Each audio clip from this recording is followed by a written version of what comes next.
والصلاة والسلام على رسول الله وعلى آله وصحبه ومن والاه. بنراني برز خوشويست، السلام عليكم ورحمة الله وبركاته. خوش حالم لم برنامه تایبەتە کوردەدا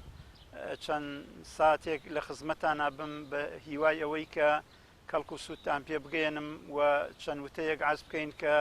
جێگای ڕەزامەندی خوای گەورە بێ و مایەی کەڵک و سوود بێ بۆ ئێوەی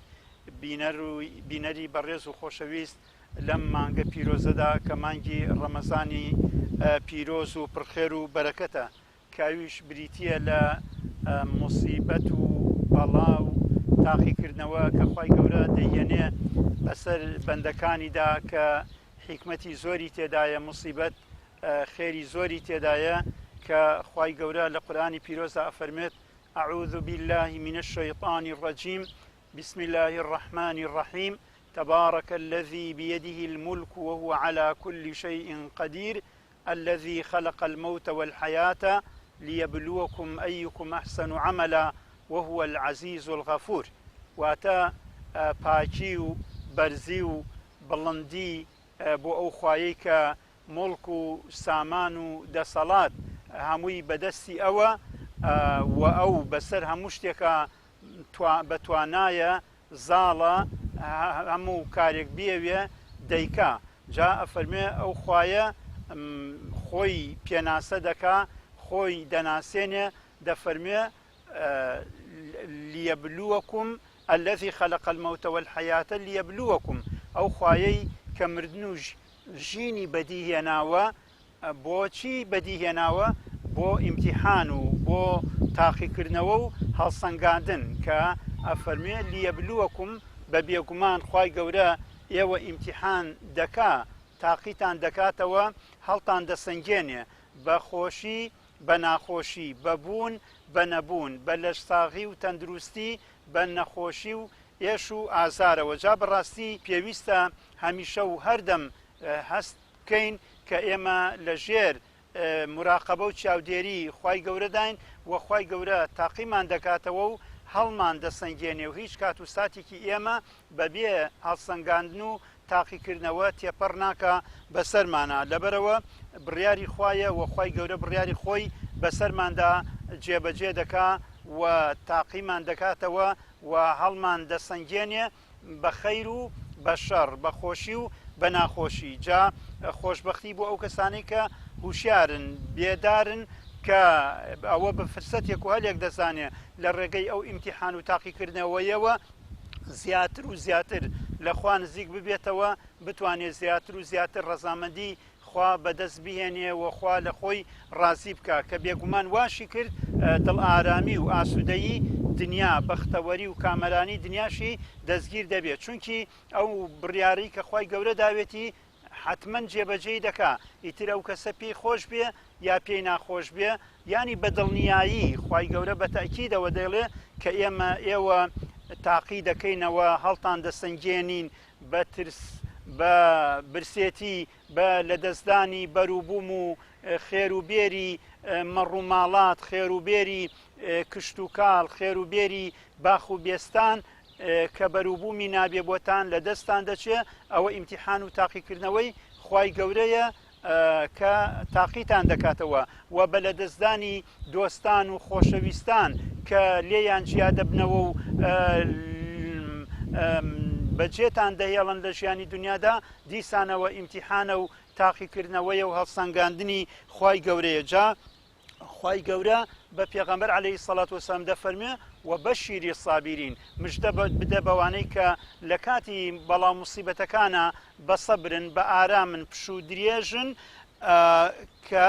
ئەجر و پاداشێکی زۆر گەورە و نەبراوەیان هەیە لە لای خوای گەورە، بۆیان تۆمار دەکرێ، بۆیان دەنووسرێ و لە دوا ڕۆژدا پاداشی خۆیان بەبێ نوقسانی وەردەگرنەوە و پاداشی هەموو کار و کردەوەیەک لە لای خوای گەورە یەک بەدە هەتاوەکو یەک بە 700. بەڵام ئەوانەی کە سەبر و ئارامیان هەیە و پشوو درێژن، ئەفەرمێ ئینەما یوەفە الصابرون ئەجرەهم بغیری حیساب، ینی ئەجر و پاداشەکەیان تەنها لە عیلمی خوای گەورایە، ئەوەندە گەورەیە و ئەوەندە بێژمار و بێ ئەندازەیە. جا لەو بارانەوە خی گەورە لە قورئانی پیرۆزە زۆر داوای کردووە لە بڕواداران کە سەبریان هەبێ و پێشەوای ئێمە لە چاولێکردن بۆ ئەوەی کە فێری سەبر و ئارام بین پێغەمبەرانن عەلەیهیمو سەڵات وەسەلام هەر لە ئادەمەوە هەتاوەکو خاتەم و لە سەروی هەمویانەوە پێغەمبەری کۆتا محەممەد المستەفا عەلەیهی سەڵات وەسەلام کە دەبینین لە سەرەتای ژیانیەوە هەتاوەکو کۆتایی ژیانی و بە تایبەتی لە ژیانی پێغەمبەرایەتیە بەردەوام ڕۆژانە لە ناو موسیبەتا بووە لە ناو ناڕەحەتیا بووە لە ناو ئازار و ئەشکەنجا بووە لە ناو ئێش و ئازارە بووە بەڵام سەبری گرتووە دانی بە خۆیان گرتووە و نمونەیەکی زۆر جوانی پێشکەش کردووە کەوا ئێمە چاوی لێ بکەین و ئێمە جێپێی هەڵ بگرین بۆ ئەوەی کەوا ئەو ئەجوو پاداشەمە نەمان دەستگیر ببێ و ڕەزامەندی خوای گەورە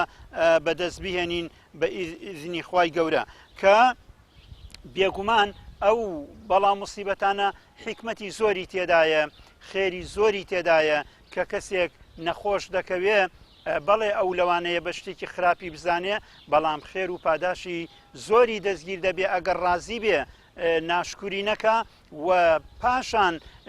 قەدر و ڕێزی ئەو سیحەت و تەندروستیە دەزانێت کە خوای گەورە پێشتر پێی بەخشیوە لەوانەیە ئەو غافڵ بوو بێ ئەوەندە سیحەتی باش بووە و تەندروست بووە قەدری سیحەت و تەندروستی نەزانیوە بەڵام کە کاتێک نەخۆش ئەکەوێ کاتێک کە سەری دەیەشێ کاتێک کە پشتی دەیەشێ کاتێک کە دەستی دەشکێ قاتی دەشکێ ئەندامێکی جەستەی ئێش و ئازارێکی تێدەکەوێ ئەو کاتە بیر دەکاتەوە ئای من چەند ساڵە چەند لە ناز و نیعمەتێکی گەورا بووم و پاشان کە خوای گەورە نیعمەتەکەی بۆ دەگەڕێتەوە زۆر زۆر باش قەدری ئەو نیعمەتە دەزانێت و سوپاسی خوای لەسەر دەکا جا وەکو عەرزمان کرد ئەم بەڵام موسیبەتانە ئیمتیحان و تاقیکردنەوەن بۆ بڕواداران ئەوە تا پێغەمبەر عەلەیهی سەڵات وەسەلام دەفەرمێ عەجەبەن لئەمری المؤمن إن أمره كله له خير وليس ذلك لأحد إلا للمؤمن فەرمێ ئیشوکاری مسلمان کاروباری مسلمان بەڕاستی جێگەی ڕامانە جێگەی سەرنجدانە کە هەموو ئیشوکارەکانی بەخێر بۆی تەواو دەبێ و کۆتایی بەخێر دێت کە ئەمە تەنها بۆ بڕواداری ڕاستەقینەیە بۆ هیچ کەسێکی کە نییە بڕواداری ڕاستەقینە چییە؟ ئین ئەسابەته سەڕا شەکەرە فەکانە خەیرە لەهو بڕواداری ڕاستەقینە ئەگەر خوای گەورە ناز و نیعمەتی بەسەرا باراند سیحەت و تەندروستی پێبەخشی سوپاسی خوا ئەکاو لە خواوەی دەزانێ و بە خێر و چاکە بۆی دەنووسێ و ئین ئەسابەته ضەڕا سەبەرە فەکانە خەیرە لەهو ڕەواه مسلم و ئەگەر تووشی نەخۆشی و ئێش و ئازار و زەرەر و زیان و لە دەستدانی دۆسان و خۆشەویستان و ئەوانە بوو سەبر ئەگرێ و دان بەخۆیە ئەگرێ دیسانەوە بە خێر و چاکە بۆی دەنووسێ جا بەڕاستی ئێمە پێویستە ئەو بەڵام موسیبەتانەش بە نیعمەتێک بزانین لە نیعمەتەکانی خوای گەورە کە خوای گەورە بەسەرمان دەکاتەوە کە ئیمتیحانمان دەکا هەڵمان دەسەنگێنێ چونکی قوتابی ئەگەر تاقی نەکرێتەوە و هەڵ نەسەنگێنرێ ئەو کاتە چاک و خراپیان دەرناکەوێ زیرەک و تەمەڵیان دەرناکەوێ و ئەو کاتە ناتوانی پلە ببەخشیتە کەسانێک کە شایستە بن بەرزیان کەیتەوە و کەسانێک کە شایستە نەبن لە شوێنی خۆیان بیانێڵیتەوە خوای گەورەش بەو ئیمتیحان و تاقیکردنەوانە دەیەوێ بەندەکانی چاک و خراپیان لە یەک جیا بکاتەوە و دەرکەوێ کامە ئیمانداری ڕاستەقینەیە ڕاستەکە لە ئیمانەکەیە و کامەیان زەعیفە و لاوازە و ینی بەو شێوەیە نییە کە خوای گەورە دەیەوێ خوای گەورە وەکو عەزمان کرد هەموو شتەکان کە بە ئێمەی بەخشیوە نیعمەتی خۆیەتی هەندێک جار دووچاری ئیمتیحان و تاقیکردنەوەمان دەکا بەوەی کە یەکێک لەو نیعمەتانەمان لێ بستێنێتەوە یا بۆ کاتی لەو نیعمەتە مەحروم و بێبەش ببین کە یەکێک لەو نیعمەتانە خوای گەورە بە ئێمەی بەخشیوە بریتیە لە چاوەکان کە ڕەش و سپیان پێلیەک جیا دەکەینەوە کە بەپێی خۆمانیان پێ دەبینین کە نیعمەتێکە لە نیعمەتە هەرە گەورەکان کە خوای گەورە بەبێ هیچ منەتێک بەبێ هیچ بەرامبەرێک بە ئێمەی بەخشیوە. پێغەمبەر عەلەیهی سەڵات وەسەلام دەفەرموێ یەقول الله تعالى واتە فەرمودەی قودسیە خوای گەورە لە فەرمودەی قودسیە دەفەرموێ ما لعبد المؤمن عندي جزاء إذا قبضت صفيه يا صفيه من أهل الدنيا ثم احتسبه إلا الجنة رواه البخاري. دەفەرموێ هیچ بەندەیەکی بڕوادار نییە لە لای من ئەجر و پاداشەکەی کە ئەمە نەبێ کە خێری گەورە و نەبراوەیە ئەویش ئەوەیە کە چاوەکانی لێ بسێنێتەوە ئەگەر خوای گەورە بەندەیەک تاقی بکاتەوە بەوەی ئەو دوو خۆشەویستەی لێ بسێنێتەوە مەحروم ببێ لە بینایی سەبر بگرێ لەسەری ئەوەی کە خوای گەورە ئەو چاوانەی لێ سندوێتەوە و دان بە خۆیان بگرێ و سپاسگوزار بێ بۆ ئەو ئیمتیحانە گەورەیە کە خوای گەورە بەسەریدا هێناوە ئەفەرمێ لەسەر خوای حسێ بکە چاوەڕوانی پاداشی خوای گەورە بێ هیچ جەزا و پاداشێکی نییە ئیلا الجەنە جگە لە بەهەشت کە بێگومان بەهەشت نیعمەتی هەرە گەورەی خوایە کە دەیبەخشێ بە بەندەکانی لە ڕۆژی دواییدا پاداشیان دەداتەوە بەو بەڵاو موسیبەتانەی کە لە دنیادا بەسەریان هاتووە و سەبریان گرتووە لەسەری بە بەهەشت. وە لە فەرمودەیەکی کەدا عائیشە دایکی ئیمانداران دەفەرمێت پرسیار کرا لە پێغەمبەر صلی الله علیه وسلم دەربارەی طاعون وەکو ئەم نەخۆشی کۆرۆنایە نەخۆشینێکی پەتایەکی وا کە بڵاو بێتەوە لە شارە لە وڵاتە لە مەملەکەتە فەرمووی فأخبرها وبيغمري جورا ولامي دايوا أنه كان عذابا يبعثه الله تعالى على من يشاء. ئەوە سزایەکی خوای گەورەیە دەینێرێ بۆ سەر هەر گەل و میلەتێک بۆ سەر هەر وڵات و مەملەکەتێک کە خوای گەورە بیەوێ فجعله الله تعالى رحمة للمؤمنين. بەڵام ئەم تاعونە کە بۆ خەڵکانێک عەذابە و سزایە بەڵایە و نەکبەتیە بۆ بڕواداران ئەبێتە ڕەحمەت و سۆز و میهرەبانی بۆیان ئەفەرمێ فليس من عبد يقع في طاعون فيمكث في بلده صابرا محتسبا يعلم أنه لا يصيب إلا ما كتب الله له إلا كان له مثل أجر الشهيد رواه البخاري. فرمووی بۆ بڕوادار ئەو تاعونە دەبێتە خێرێکی گەورە دەبێتە پاداشێکی گەورە کە لەو شوێنەی تاعونەکەی تیا بڵاو بووتەوە ئەو دان بە خۆیان بگرێ بە ئارام بێ بە سەبر بێ و ئەجر و پاداشی خۆی لەخوا چاوەڕوانی بکە و یەقینی هەبێ ئەگەر خوای گەورە نووسیبێتی تووشی ببێ تووشی دەبێ نووسیبێتیشی پارێزراو بێ پارێزراو دەبێ بمێنێتەوە لەو شوێنەدا ئەفەرمێ ئەگەر توش بوو ئەوە ئەجری شەهیدێکی دەستگیر دەبێ کە کەسێک لە شەڕی کافران و بێباوەڕانە بۆ سەرخستنی کەلیمەی خوا بجەنگێ چەند ئەجر و پاداشی گەورەیە ئەم کەسەی کە سەبر ئەکا لەسەر ئەو تاعونە و لە شوێنی خۆیدا دان بە خۆیدا دەگرێ هەتاوەکو دەبڕێتەوە ئەو ئەجر و پاداشەی دەستگیر دەبێ. ئەو فەرمودەیەش ئیمام بوخاری ڕیوایەتی کردووە. و لە فەرمودەیەکی کەدا کە عەتای کوڕی ئەبی ڕەباح دەیگەڕێتەوە ئەفەرمێ عەبدوڵای کوڕی عەباس پێی وتم ئەلا ئوریکە ئیمرەئەتەن من ئەهلی الجەنە وتی ئایا ئافرەتێکت پیشان نەدەم کە خەڵکی بەهەشتە و ئێستا لەسەر زەویایە فەقولت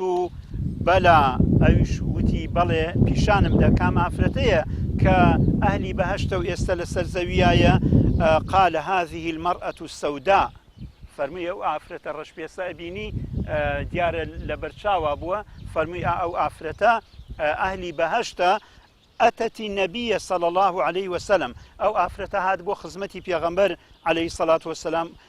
وتي إني أسرع وتي أي بيغمبري خواه صلى الله عليه وسلم من فيم ليه من بركمم ليه وإني أتكشف كاتيك أو في بركمم ليه فلا فرأكم جانم دركوي وجلكانم هالأمارية فادعوا الله تعالى لي فەرمی ئەی پێغەمبەری خوا بۆم بپارڕێرەوە کە خوای گەورە شیفان بدا و نەجاتم ببێ ئالەم پەرکەم و نەخۆشیە. قال إن شئت صبرتی ولەکی الجەنە، فەرمووی ئەگەر بتەوێ سەبر بکەی لەسەر ئەو پەرکەمە لەگەڵ تا بێ ئەوە بۆ تۆ بەهەشت هەیە لە بەرامبەر ئەو نەخۆشینەدا، لە بەرامبەر ئەو پەرکەمەدا ئەگەر سەبر بگری لەسەری. فقالت إني أتكشف، ئافرەتەکە فەرمووی ئەی پێغەمبەری خوا من لەو کاتا پەلە فڕە ئەەکەم و جلو ئەوانەم هەڵ ئەماڵڕێ و دەرئەکەوم. فادعوا الله ألا أتكشف فدعا لها متفق عليه. پێغەمبەریش عليه الصلاة والسلام بۆی پاڕایەوە کە پەرکەمی لێیەت ئەو پەلە فڕەیەی نەمێنێ و گیانی دەرنەکەوێ و بێگومان پاڕانەوەکەی پێغەمبەر عليه الصلاة والسلام بۆی قبول بوو. جا بەڕاستی بینەرانی بەڕێز ئێمە زۆر پێویستە گەشتبین بین بەو ئیمتیحان و تاقیکردنەوانەی کە خوای گەورە دەمانکا کە خێرێکی گەورەی تێدایە کە خوای گەورە ئێمە تاقی دەکاتەوە هەڵمان دەسەنگێنێ ئەوە بەسەری کردوینەتەوە، ئەوە ئومێدی خێری پێمان هەیە. چونکی ئەگەر کەسێک باخێک و زەراعەتێکی هەبێ دەچێتە ناوی بژاری دەکا، هەڵی دەپاچێ، ئەو درەختانەی کە بەروبوومیان نییە لێی دەکاتەوە، ئەوانەی کەمایی زەرەر و زیانن بۆ کشت و کاڵەکە لێیلا دەبا، چونکی ئومێدی هەیە بەم باخ و زەراعەتەی کە خێروبێری هەبێ. دەزانێت بەم ژەنگەڵ و بەو جەنگەڵەوە خێروبێری بێستان و زەراعەتەکەی کەم دەبێتەوە، لە بێرەوە هەمیشە و هەردەم چاودێری دەکا. وەلیلای المەثەل الأعلا، خوای گەورەش بە هەمان شێوە چاودێری بەندەکانی دەکا، هەڵیان دەسەنگێنێ و تاقییان دەکاتەوە بۆ ئەوەی کە پاکێتی ئیمانیان دەرکەوێ و ئەجر و پاداشی گەورەیان دەستکەوێ و لەوانەیە ئەو بەندەیە خۆی نەیتوانی بێ بە عیبادەت و پەرستش پلە و مەقامێک کە خوای گەورە بۆی دیاری کردووە بەدەستی بێنێ. خوای گەورە دەیەوێ لە ڕێگەی ئەو موسیبەت و تاقیکردنەوەنەوە بیگەیەنێ بەو پلە و مەقامە. داواکارم لە خوای گەورە یارمەتیمان بدا لە کاتی تاقیکردنەوەکانە سەرمان بخاوە نوێژ و تاعەتی مانگی ڕەمەزانی پیرۆز و سەرجەم مانگەکانمان لێ قبول فەرمێ و لە هەڵە و کەم و کوڕەکانمان ببورێ. وصلى الله وسلم على محمد وعلى آله وصحبه وسلم.